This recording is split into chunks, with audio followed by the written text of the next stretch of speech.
বিবেকানন্দ তিরোধান দিবসে বিজেপি নেতা সুকান্ত মজুমদার বেলুর মঠে এসে বিবেকানন্দ বিশ্ববিদ্যালয়ের কনভোকেশন অনুষ্ঠানে যোগদান করেন। রামকৃষ্ণ মিশন বিবেকানন্দ ইনস্টিটিউট বিশ্ববিদ্যালয়ের সমাবর্তন অনুষ্ঠানে যোগ দিতে এসে বেলুর মঠ কেন্দ্রীয় প্রতিমন্ত্রী সুকান্ত মজুমদার শুক্রবার সকালেই তিনি বেলুর মঠে এসে সাংবাদিকদের বলেন, অনেকদিন পর বেলুর মঠে আসতে পেরে খুব ভালো লাগছে। আজকে বিশ্ববিদ্যালয়ের কনভোকেশন অনুষ্ঠান রয়েছে, সেখানেই এসেছি। রামকৃষ্ণ মিশন দ্বারা পরিচালিত এই বিশ্ববিদ্যালয় ভারতবর্ষের অন্যান্য বিদ্যালয়গুলির মধ্যে অন্যতম জ্যোতিষ্ক হয়ে রয়েছে। আজ ৪ঠা জুলাই স্বামী বিবেকানন্দের তিরোধান দিবস।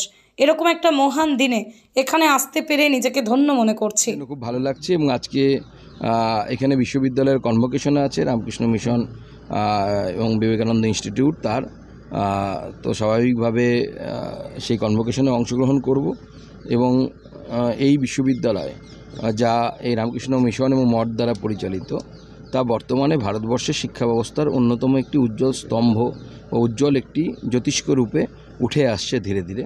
তো আজকে ফাউন্ডেশন ডে এবং তার সাথে কনভোকেশন ডে, তো তাতে আমি অংশগ্রহণ করতে পেরে নিজেকে ধন্য মনে করছি এবং তার সাথে সাথে উপরই পাওনা হচ্ছে মা, স্বামীজি এবং রামকৃষ্ণ পরমহংসদেবের আশীর্বাদ। সুকান্ত, আজকে একটি বিশেষ দিনও বটে। আজকের দিনেই স্বামীজি তিরোধান গ্রহণ করেছেন। তো আজকের দিনের একটা গুরুত্ব রয়েছে। না, সে তো অবশ্যই। আজকে সেই দিন যেদিন স্বামী বিবেকানন্দ তার ব্রহ্মপ্রাপ্তি হয়েছিল, তো স্বাভাবিকভাবেই সেই দিনটার একটি বিশেষ গুরুত্ব আছে। তার সাথে সাথে বিশ্ববিদ্যালয়ের কনভোকেশন সেই দিনেই এবং প্রতিষ্ঠা দিবস এই দিনেই রাখা হয়েছে, সেইটা মঠ এবং মিশনের তরফ থেকে।